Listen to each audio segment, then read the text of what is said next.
बिस्मिल्लाहिर्रहमानिर्रहीम। अस्सलाम वालेकुम वरहमतुल्लाहि वबरकातुहू। मैं हूं डॉक्टर मोहम्मद अख्तर। आज हम बात कर रहे हैं सीपी पे कि सीपी क्या है, सेरिब्रल पाल्सी यानी दिमागी कमजोरी क्या है, इससे क्या क्या मसाइल होते हैं और किन किन वजूहात पे होती है, उसके ऊपर हम बात करते हैं। ये किन किन बच्चों में आती है वही चाह रहा था। आज हमारी जो वीडियो का पार्ट है वो है पार्ट 4। असल में ये प्रॉब्लम जो होता है ये होता है इस दिमाग की वजह से। दिमाग की ग्रोथ नहीं होती या दिमाग कमज़ोर होता है।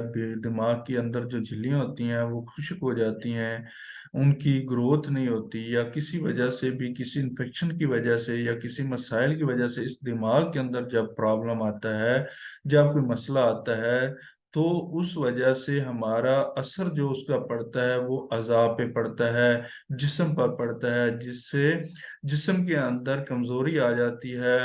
फालज की किस्म का हो जाता है, जैसे फालज हो इस तरह का जिस्म हो जाता है, कमजोर हो जाता है, बैलेंस नहीं रख सकता, या उसके अंदर बहुत ज्यादा अकड़ाव आ जाता है, खिंचाव आ जाता है, तनाव आ जाता है, या बहुत ज्यादा ढीला ढाला हो जाता है, बिल्कुल नरम हो जाता है, वो बैलेंस नहीं रख सकता, कंट्रोल नहीं कर सकता किसी भी चीज को, या उसके अंदर उसका जो मेल जोल है बंदे का वो ठीक नहीं रहता, नॉर्मल लोगों की तरह, आम लोगों की तरह नहीं होता।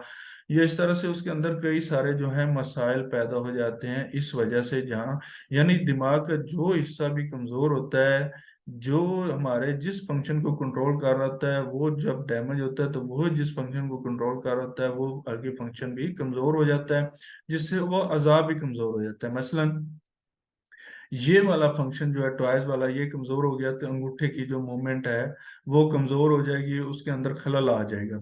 अगर ये निगलने वाला फंक्शन कमजोर हो गया है या किसी वजह से इसके अंदर फॉल्ट आ गया, इस बटन के अंदर दिमाग के इस हिस्से में ग्रोथ नहीं हुई या कोई भी इशू बन गया है, तो निगलना मुश्किल हो जाएगा। अगर ये चबाने वाला इशू खराब हो गया है, उस बटन खराब हो गया, इसमें फॉल्ट आ गया, किसी वजह से इसकी ग्रोथ नहीं हुई, या ये कमजोर हो गया, या खुश्क हो गया है, या कोई भी प्रॉब्लम बन गया है, तो चबाना मुश्किल हो जाएगा। इसी तरह सलाइवा वाला है, जबान वाला है, जबड़े वाला है, ठीक है ना, ये फंक्शन होंठों का है, फेस का है, आई बॉल का है, आंखें घूम जाती हैं, अंदर की तरफ चली जाती हैं या बॉल बाहर चली जाती हैं, टेढ़ापन पैदा हो सकता है, बैंगापन पैदा हो सकता है, नजर सही नहीं आता, नजर कमजोर हो सकती है, या ये इसके इफेक्ट जो आंखों के ऊपर इफेक्ट पड़ेगा वो इस बटन की खराबी की वजह से, कमजोरी की वजह से पड़ेगा, जिससे आंखें भी कमजोर होगी। आईलिड्स का फंक्शन खराब हो सकता है, आईब्रो का फंक्शन खराब हो सकता है, आंखें बार बार झपकती हैं, खुलती हैं, बंद हो जाती हैं, या खुल नहीं सकती हैं, गिर जाती हैं। तो इस तरह के जो मसाइल पैदा होते हैं वो एक्चुअली इस दिमाग की कमजोरी की वजह से या दिमागी बीमारी की वजह से होते हैं। और उन बच्चों के अंदर या बड़े लोगों के अंदर जो मसाइल पैदा होते हैं वो इस दिमाग के फंक्शन की खराबी की वजह से होते हैं।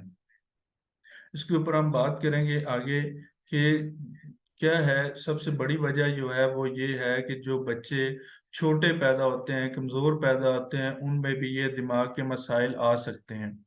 उसके बाद दूसरे नंबर पे जो जल्द पैदा हो जाते हैं, वक्त से पहले पैदा हो जाते हैं, कुछ दिन उनके रहते होते हैं, 1 महीना, 2 महीने, 10 दिन, 15 दिन, या बाज हमारे ये होता है कि लोग आजकल अल्ट्रासाउंड का दौर चल रहा है, लोग अल्ट्रासाउंड करवाते हैं, उनमें डॉक्टर उनको वक्त से पहले ही बता देते हैं कि ऑपरेट करवा लें।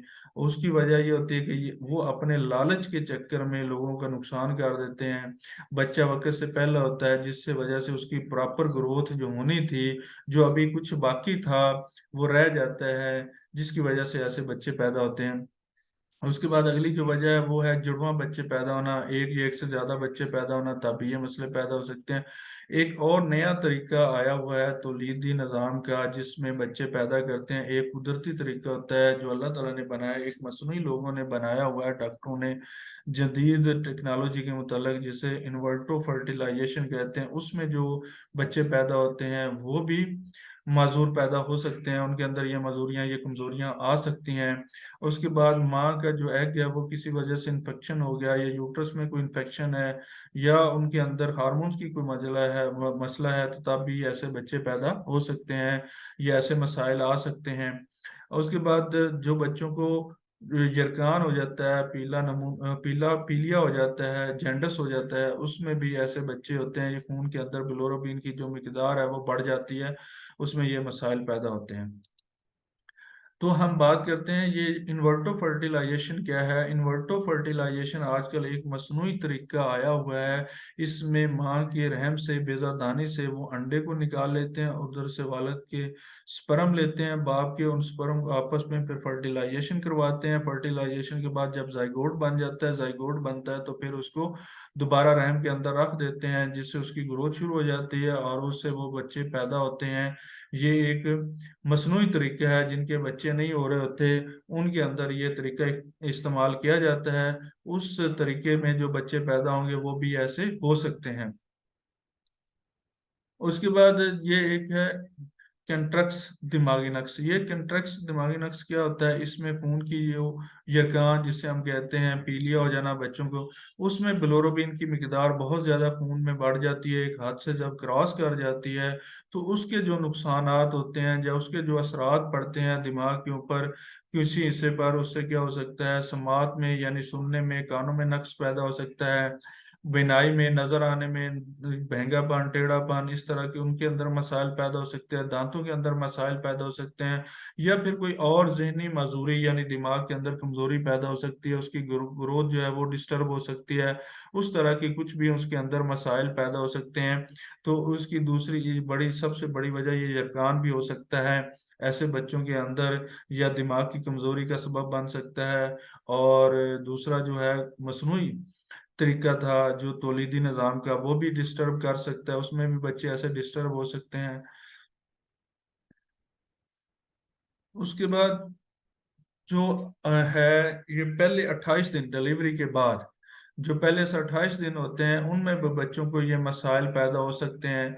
किन किन बच्चों में पैदा हो सकते हैं, जिनको गर्दन तोड़ बुखार हुआ हो, या बुखार बहुत शदीद हुआ हो, या ऐसा बुखार हो गया हो जिसके अंदर उसके झटके लगे हों या झटके लग गए रहे हों, तो उन बच्चों में भी ये मसाइल पैदा हो सकते हैं।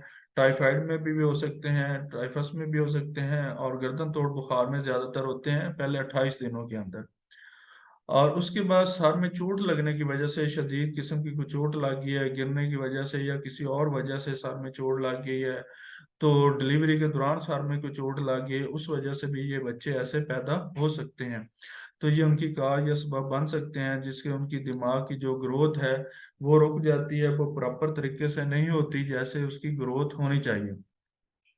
जब भी दिमाग के अंदर कमजोरी आ जाती है किसी भी वजह से, जो ऊपर हमने काफी सारी वीडियोस के अंदर डिस्कस किए हैं, उनमें से कोई भी सबब बन सकता है, तो उस सबब की वजह से जब दिमाग के अंदर ये मसाइल पैदा हो जाते हैं, उसकी कमजोरी पैदा हो जाती है, उसकी ग्रोथ नहीं हो सकती, या उसके अंदर कोई भी इशू आ जाता है, तो उसके जो असरात हैं वो हमारी बॉडी पर पड़ते हैं, हमारे जिस्म पर पड़ते हैं, अज़ा पर पड़ते हैं, जिससे क्या होता है, वो अज़ा भी कमजोर हो जाते हैं।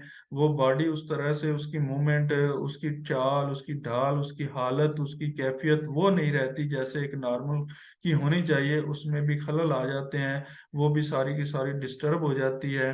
तो ये सारे मसाइल कहाँ पे हैं, दिमाग के अंदर। तो इसका इलाज जो है वो भी दिमाग का ही मुमकिन है। जैसे दिमाग का इलाज करेंगे, उसकी ग्रोथ को, उसके अंदर इम्प्रूवमेंट लाएंगे, उसके अंदर बेहतरी लाएंगे, तो अज़ा के अंदर खुद ब खुद बेहतरी आती जाएगी। उसके लिए आपको कोई ना तो फिजियोथेरेपी की ज़रूरत है, ना ही उसके लिए कोई मसनू अज़ा लगवाने की ज़रूरत है, बल्कि उसके लिए ना ही आपको मल्टीविटामिन की ज़रूरत है, ना ही विटामिन डी की ज़रूरत है, कैल्शियम की ज़रूरत है, ना ही किसी और चीज़ की ज़रूरत है। बल्कि ज़रूरत किस चीज़ की है, ज़रूरत है जिस बीमारी की वजह से, जिस सबब की वजह से, जिस काज की वजह से दिमाग के अंदर वो खलल पैदा हुआ है, पहले सबसे उस जो सबब है, वजह है, उसको दूर किया जाए।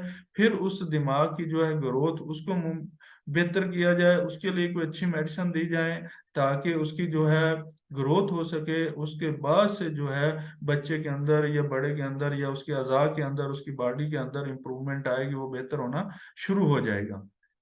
तो इसका बेहतरीन इलाज जो होम्योपैथी के अंदर मौजूद है, अगर कोई ऐसे बच्चे हो तो वो हमसे रब्ता कर सकते हैं, उनके वालिदैन पेरेंट्स, तो उनका इलाज जो होम्योपैथी के अंदर मुमकिन है। इसके साथ ही मुझे इजाज़त दें। ओके, अल्लाह हाफिज़, अस्सलाम वालेकुम वरहमतुल्लाहि वबरकातुहू।